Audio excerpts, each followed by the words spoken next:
Okay, good morning. My name's Louis Yakumi, founder of Automotive Logistics Group, which at the time included Automotive Logistics Magazine, Finished Vehicle Logistics magazines, and various conferences around the world.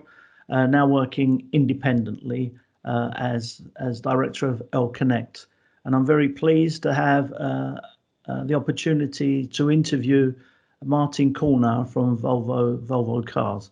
So, Martin, if you'd like to introduce yourself a little bit, give us a bit of background, where you've been and where you are now. Sure. Good morning, Louis. Yeah, I'm sort of 26 years into my career. The last 20 have been in automotive, and 19 of the 20 were actually in the Renault Nissan Mitsubishi alliance. Started in procurement and then gravitated into the world of logistics and supply chain for the second half of that period, and thoroughly enjoyed it. The last 12 months or 14 months, I've been with Volvo Cars. So I joined Volvo Cars as head of supply chain logistics, and in that scope, basically I'm responsible for anything that moves outside the walls of Volvo, whether it's a finished vehicle, a part for production, or actually the aftermarket logistics network is now under my scope as of April this year. And on top of that, we obviously have packaging, new projects. And the other unique thing about Volvo is we have an in-house customs department that's also part of the supply chain logistics portfolio.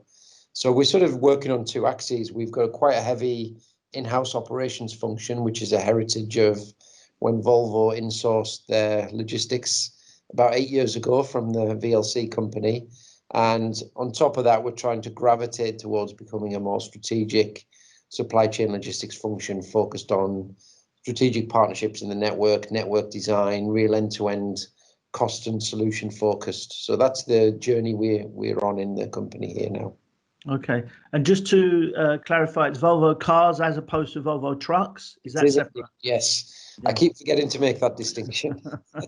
Very different business. All right. So, managing the inbound and outbound parts delivery between Asia and Europe, how does Volvo select the logistics service providers? Is it done, regionally? Is it done different parts of different legs? Is the Asia side organized by Asia? Is there a global kind of group? Yeah, it's a good question. I mean, it's something we changed this year, actually. The way the organization was set up previously was the regions were under my sort of responsibility when I joined, but we had a regional head previously for each of the commodities. And the way we've structured now is we've got a fully global organization. So there's a head of inbound engineering and a head of inbound operations, same for outbound. And the idea behind that is we connect the end-to-end strategy. So whilst, of course, people who work in the inbound engineering team, for example, in our APAC region, based in China, will fundamentally be focusing on the domestic flows. In principle, there's a global head to connect how we join it all up. So I think we're getting more into network design and looking at, should we have door-to-door solutions with a 3 or 4 PL that's a multimodal solution, or do we really optimize and have, say, specialist network within China for all flows that come in or out of the country or stay in the country? Then we connect to maybe an integrated deep sea contract set up for Volvo Cars, and then connecting to the regions when it's into region. So I think we're quite early in that journey, really. And as Volvo grows and as our global footprint is increasing significantly, and will continue to do so, sales and pandemic pending in the next 4 years, that sort of real engineered solution is going to become more and more important. And in the heritage of Volvo Cars, we had a heavy European sort of experience on small volumes, and actually now growing our experience on this sort of region to region end-to-end solution is becoming more crucial. So we're sort of I'd say we're on a real learning curve and skill journey there, Louis. Yeah. And it sounds like you've really been given an opportunity to completely redesign and change the Volvo logistics organization. Yeah, yeah, absolutely. I mean, it was one of the attractions of coming to Volvo Cars in the context of it's a big enough company, but a small enough company at the same time. So if we've got a strong business case to change, we can make change and we can make it happen quite fast. And I think Volvo's growth should continue quite exponentially if everything goes to plan, like I just mentioned, and really making sure we've got very professional, robust processes, systems, networks, partnerships, quality standards. We need to take it to the next level and bring us not only to the sort of 21st century, but really start planning for next generation style quality and networks. Mm. And how does logistics procurement work? Is that under your organization or is it done separately? Who choose? Is there a separate logistics procurement department? There is, yeah. I think like lots of the OEMs, we have a sort of an independent, it's called like indirect purchasing department here.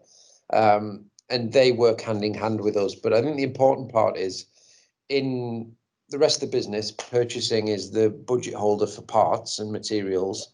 Actually, my function is the budget holder and performance owner for logistics. So we should drive the commodity strategy, the direction.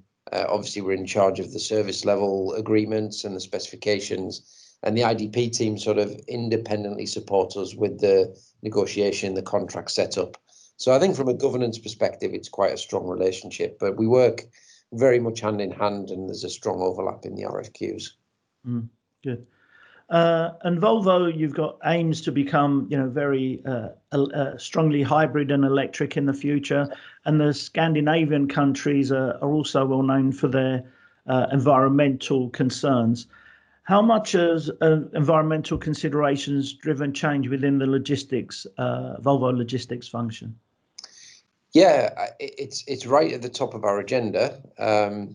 It's a pretty difficult question to answer, as we all know, because ultimately global supply chains mean that things are moving, which ultimately has some sort of carbon footprint. And especially as a lot of the battery technology and raw materials are coming from specific places like China. So whilst our sort of production footprint is still spread globally and still heavily based in Europe, that's something we can't get away from.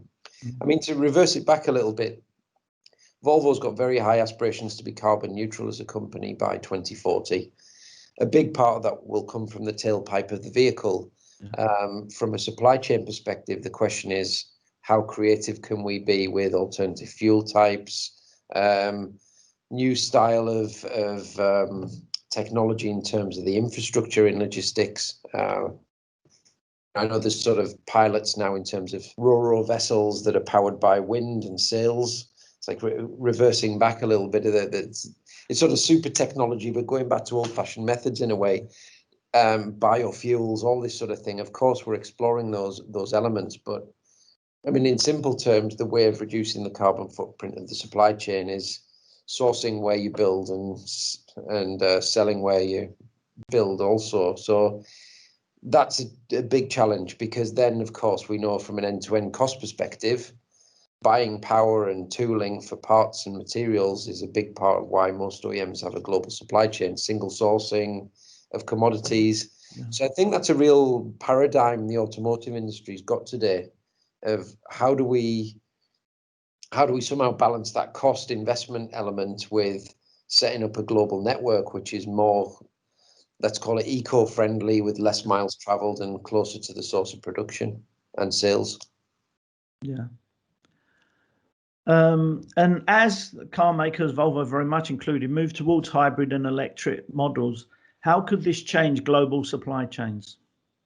Yeah, I think very significant. On the inbound side, I mean, we know that the parts that make up the battery themselves are heavy, highly expensive. I think the cost per kilometer traveled is 3 or 4 times higher than the average of the rest of the parts combined. So you're almost in a situation where your inbound logistics cost with 3 or 4 parts on the battery might increase the total cost by 20% as it stands today. So I think there's a lot of, I mean, Tesla are making great inroads in simplifying their configuration of their battery technology. And I think That's going to be a big challenge, because otherwise we've got, and obviously there's the additional handling, there's the clean room aspect of it, and the quality angle. So it's huge challenges on inbound. And I think the actual design of the batteries and the technology itself is what's going to break through and reduce the cost, and then in the long run simplify the logistics. But short term, it's a real pain point. And unless we can source those elements very close to our plants, from a logistics perspective, we know in the short term we have a problem, cost and CO2 as well.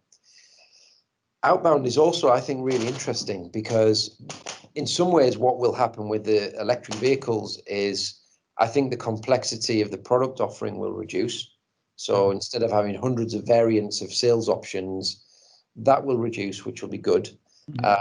From an infrastructure perspective, of course, it makes it more complicated. Will OEMs sell more from a stock model with lower variants and speed up the transaction at the retailer side? If they do, that's good. But of course, what may happen is we pull more cost and infrastructure into the logistics network, maybe bigger but less amount of compounds servicing a broader spread of markets, with maybe a higher level of infrastructure for EV charging.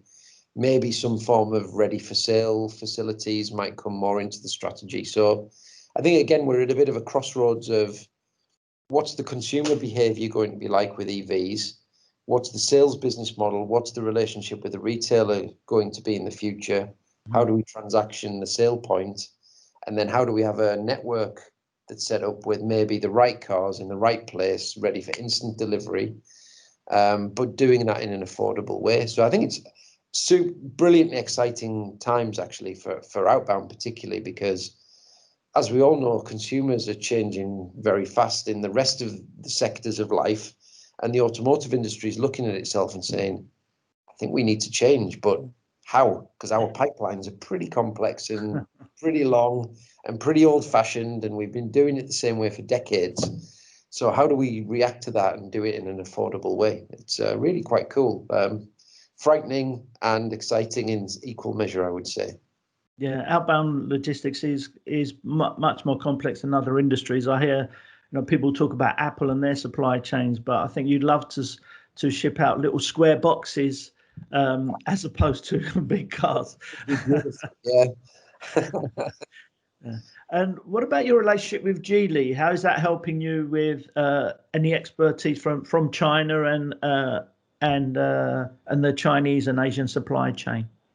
Yeah, I mean, very good. I think at business level, if we put the supply chain logistics side out of it, I think the Geely relationship's great in terms of developing the next generation of battery technology, common modules. A lot of the things the big boys have done in the past, with VW Group, etc.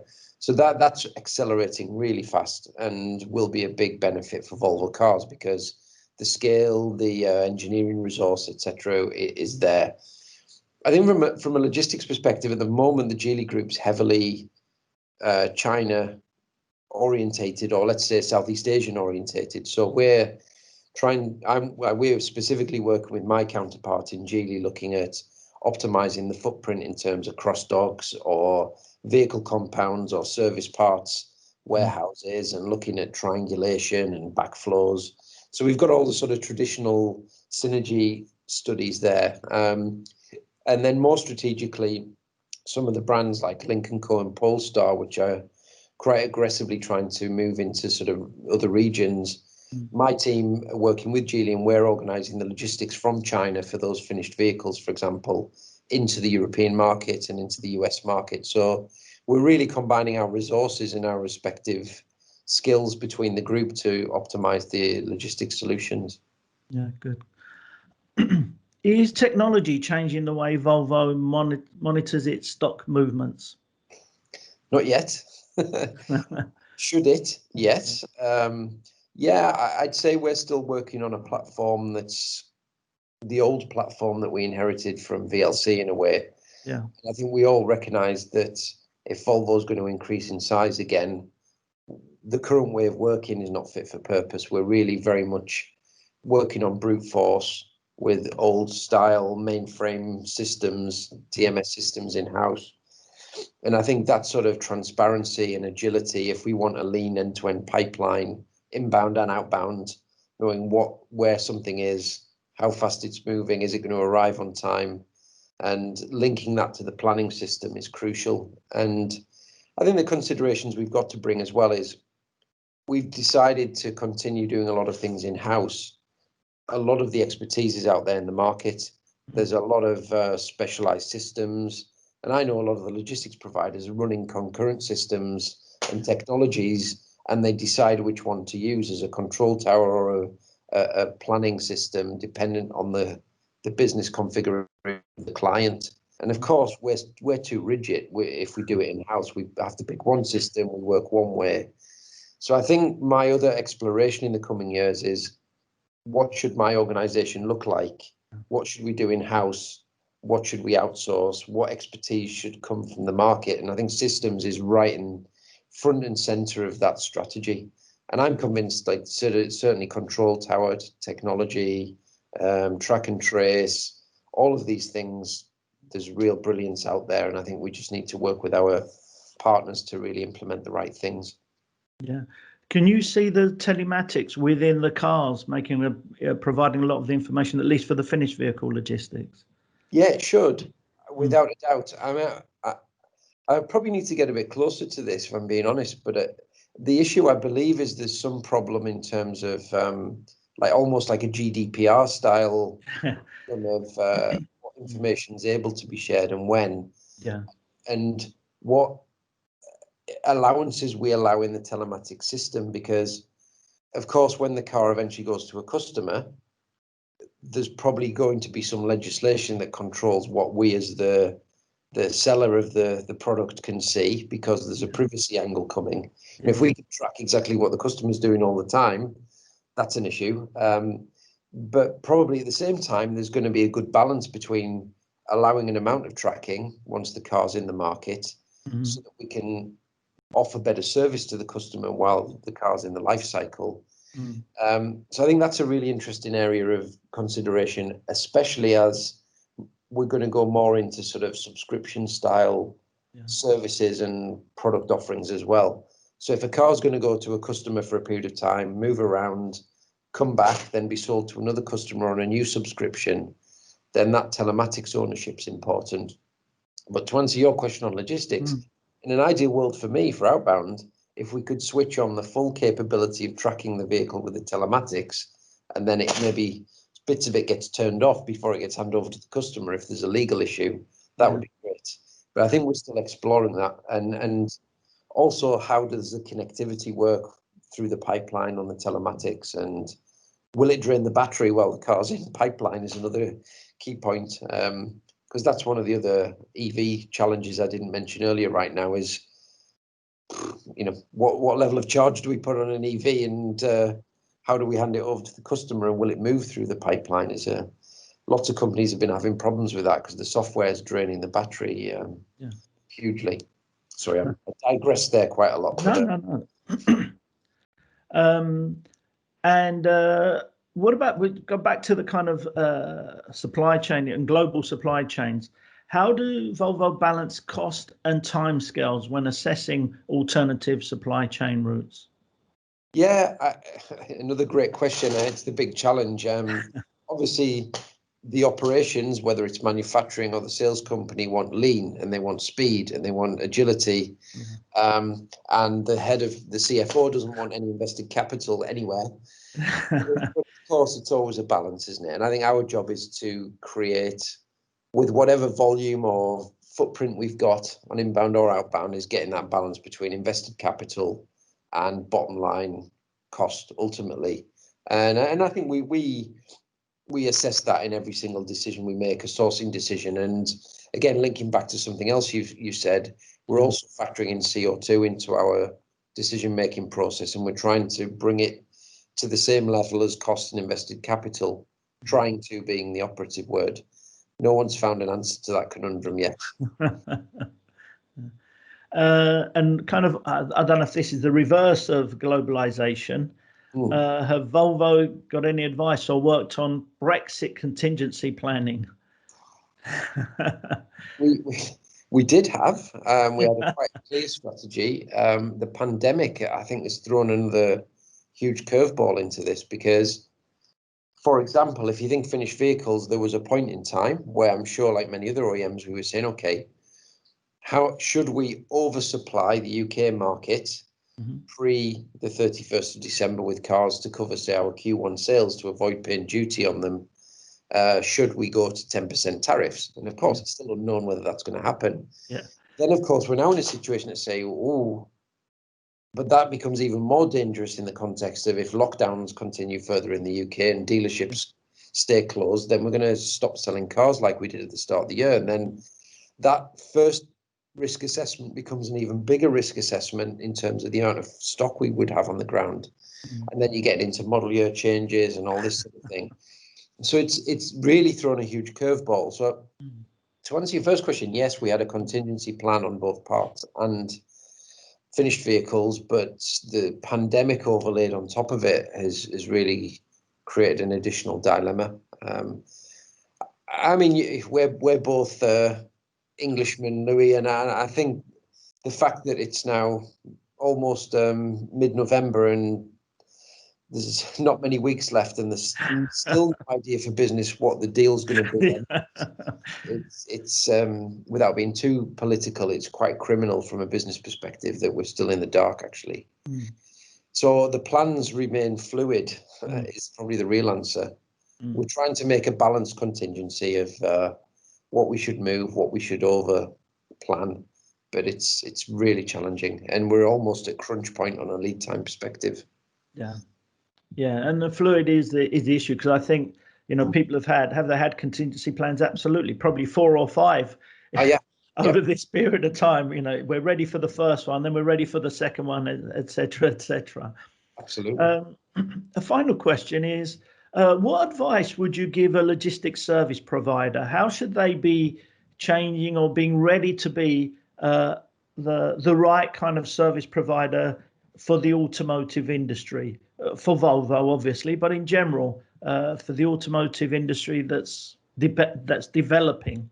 Yeah, I think that's a brilliant question, and I think we can probably take it on 2 levels. There's a more basic level that I've been banging on about for many years, is collaboration and open book.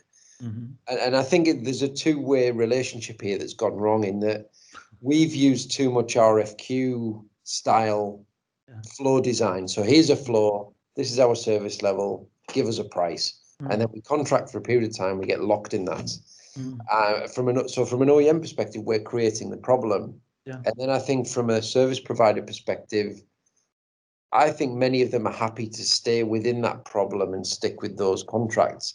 But I would say we need agility and fluidity in the way we work together in the coming years. And I know if we can have an open dialogue and relationship with all the service providers, and if they say to me, Martin, if you can fix the unloading times and guarantee that if my truck goes into your factory in Ghent, it can get out within 30 minutes or 40 minutes or whatever, I can redesign this flow and I can optimize my trucks in a much more efficient way, and then we can achieve a cost reduction. Let's deal with it and let's quantify it. And if the service provider can give me the prize for fixing inefficiencies in our specification or the way that we manage them, then I can fix that problem if I've got that prize on the table. So again, it's a very simple concept, but I think we still, maybe other OEMs are doing it better, but I didn't really have that brilliant experience in Renault, Nissan, Mitsubishi, and I'm not having it yet. So I think from both sides, that's really such a simple way of doing things better. And I think also linked to that is the information and the timelines that we're providing. I don't think as a logistics community, we're being noisy enough back into automotive businesses about how we're ordering materials, how we connect that to the logistics network, the timeframes we apply to it. I think we're doing it really badly. And actually, if the logistics providers can again be noisier with us and say, actually, if you can provide this information in this way, this is how it helps us manage our full network, and we can still give you a brilliant service level, but we can actually more efficiently design our network. So again, that's linked to service, but that open dialogue in what are the pain points? What's causing inefficiency? What's causing empty miles? And maybe that more open dialogue on, okay, well, we've got customer X and customer Z and customer B and customer C, and you're all doing it separately. And if we could combine that network together, again, we strip out empty miles, we save cost, we save CO2. We take the stress off the amount of drivers we need. We return packaging in a more efficient loop. You know, the whole thing is inefficient because we all go out separately and design things separately. So I think that's the main message for me. It's almost a basic before we even get into the new technologies and high tech sort of angle to it. I think we're still at quite a basic level in a way. Yeah. So trust could be the big question there, that they've got to trust, the LSPs have got to trust you, that you'll support them in the right way. You've got to trust them that they're doing the right thing. And car makers have kind of got to trust each other. So if the LSP says customer X and customer Y are doing something the same as you, can we combine it? That you should be open to that and willing to trust that you'll all work together in the most optimal way for all of you. Yeah, absolutely. And I don't know if there's going to be a sea change because of sustainability in relation to competition law. And again, it's another thing I've been reflecting on for many years, that in a commodity like logistics, we're competing and it creates waste and it creates a carbon footprint ultimately. And I wonder if there's a way somehow, particularly in the European Union, because they're so heavy on sustainability, that some sort of opening up of the competition laws so we can work together to map and plan to reduce empty miles can come along. I mean, I've said this before in other conventions you've been at. Logistics is a commodity in a way, and we're all looking to reduce the cost of that commodity in a way that adds the best value to the business. Do OEMs need to compete so much on logistics, or are we better sharing best practice? Because in the end, it's our brand that is the competing factor. And I'm not sure we need to compete in our commodity. I think we're better optimizing together with the LSPs. Yeah. Okay. Okay. Well, that's a good way to finish the interview. Thank you very much, Martin. Thank you for your time. I really appreciate your openness. Wish you great success on the changes that you're making at Volvo Cars, and of course, I hope that the logistics service providers and other vehicle makers, and maybe even other industries, non-automotive, can hear the message and maybe share ideas and communicate better to find the best way of building global supply chains. So thank you very much for your time today, Martin. Thanks, Louis. Much appreciated. And by the way, your last point was brilliant. Yeah. Sectors as well. I think we've got a lot to learn from them. Definitely. All right. Thank you, Martin. Thanks, Louis.